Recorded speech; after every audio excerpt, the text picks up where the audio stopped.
What is up, guys? Bloodified here again with the QBB 95-1 again. Flawless. It's a flawless game. 19-0 TDM Hanan Resort, and this is a tutorial again for the QBB. But not only that, in this game, I will teach you how to play Battlefield in general, to play like me, kind of. If you're into this kind of play. Because how I play in this game is how I usually play when I'm not sniping, or when we're not playing, like large conquest games or obliteration. But in this game, I pretty much show you how I play. But anyways, the QBB 95-1, I changed two things. The red dot, not a holographic anymore like in the previous video. It's a red dot this time, and the suppressor. I'm using the R2 suppressor. I don't think it matters what suppressor you use. Why am I using a suppressor? I like to experiment. That's how I find out how good guns are. I change the attachments around. If I unlock something, I'll check it out. And you can't look at the stats entirely. Like, the suppressor does bring down the stats a lot and on the gun, but that doesn't mean it's a bad thing. Now, probably you won't be as good shooting with this gun, let's say, like across the map, like in a conquest, for example. Like if I was to shoot someone really far away, it probably wouldn't work as well. But because this is an LMG, you still have pretty, I'd say, medium to high range with this gun. I mean, for me at least, I'm able to control it.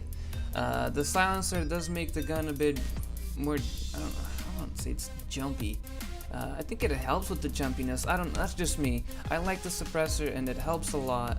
And I'm not a big fan of suppressors, but with this gun, the muzzle or the suppressor, this gun just does good, okay? And the fact that I've used two different set of attachments and the gun is still good, really means that the gun is fucking good, just the gun itself.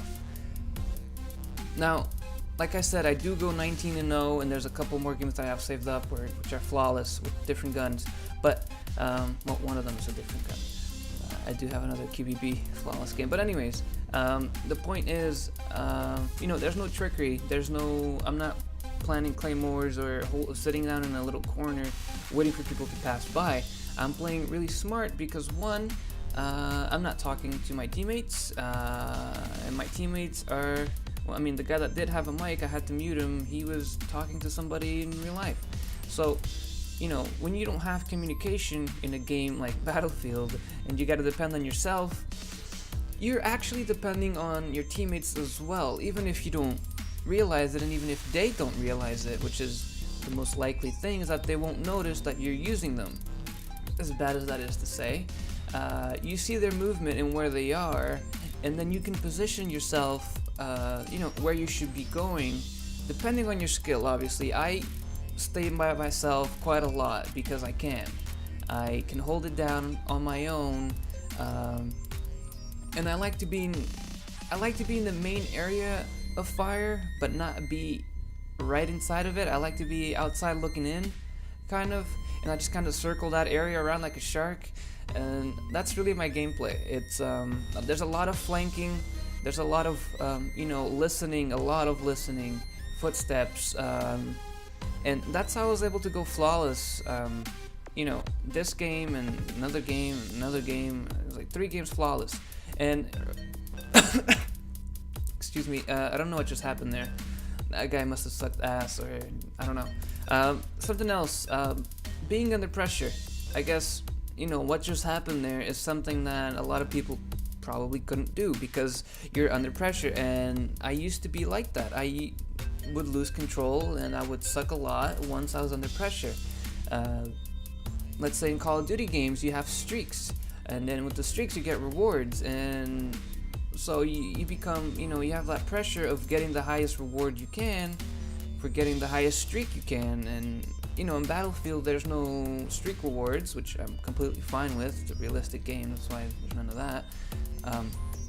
But I mean, once you notice that you're flawless, and you try to stay flawless as long as you can, but you don't want to be a bitch about it either, which is why I'm not putting any explosives down or sitting in a little corner the whole game. There's a lot of movement, there's a lot of listening, like I said, and right now what I'm doing is, I noticed there's a lot of red dots in the center. If you look at the mini-map, you see there's trouble everywhere, to the left, to the right, and then you don't see it anymore, and you just kind of have to peek and just take your time with it, really. I mean, this is like a tutorial to get flawless games, but even if you don't get flawless and you die a couple times, that's still fucking good. Let's say you got like, I don't know, 19 and 2, 19 and 3. You wouldn't be happy with that? I'd be happy with that. I mean, there's another game that I died once, but it was still fucking good. It was the last game, the third game of the flawless streak games. But that's for another time. I was excited about the flawless game. Anyways, really, I don't know what else to say about the QBB that to make you want to use it. Obviously, my friends that I've showed my videos to, they already know because I keep pressuring them to use it because it's such a good gun. It helps a lot with anybody, in my opinion. Obviously, there's no gun that there might be a gun that you get attached to really quickly. The QBB for me was one of them, but the silencer, it took me a little bit to get used to, just because I'm not used to silencers. But it's a gun. For me, I think the QBB is fine. Like, it's a good gun, and it shoots well, shoots really good bullets, as I showed in my previous video.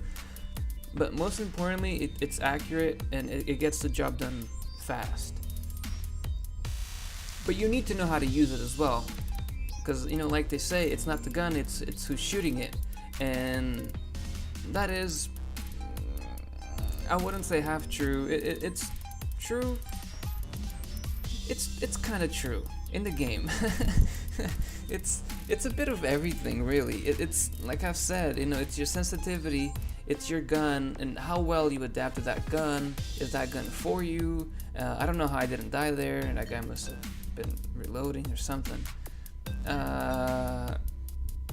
It's everything combined, and then once you find your gun, you mess around with the attachments, you mess around with your class, your offensive upgrades.